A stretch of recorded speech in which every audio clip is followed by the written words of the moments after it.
Americans are thrifting to save a buck or two, and tariffs haven't led to big increases in inflation as some have feared.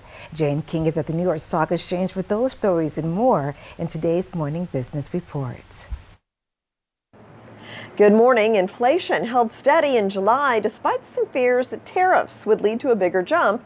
We did pay more for auto repair in July, healthcare and housing, but food, energy, and smartphones all held steady or dropped. Inflation that is under control increases the likelihood of a Federal Reserve interest rate cut in September.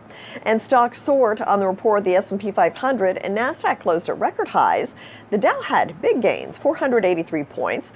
Now, we don't talk about the Russell 2000 much, but it's 2,000 smaller companies, which tend to be more sensitive to interest rates, and it was up nearly 3%.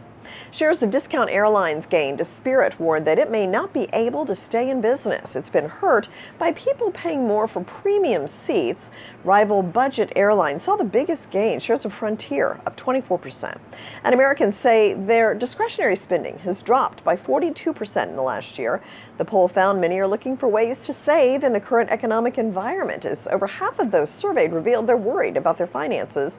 Now, according to the findings from Mercari, an online marketplace, and Talker Research, 2/3 of Americans are turning to thrifting on a regular basis to balance their budgets. And thrifting this year isn't just brick and mortar. The study found about 1 in 4 thrift shop online. And new estimates point to a 2.7% Social Security cost of living adjustment for 2026. This year, Social Security beneficiaries saw a 2.5% increase in their monthly checks.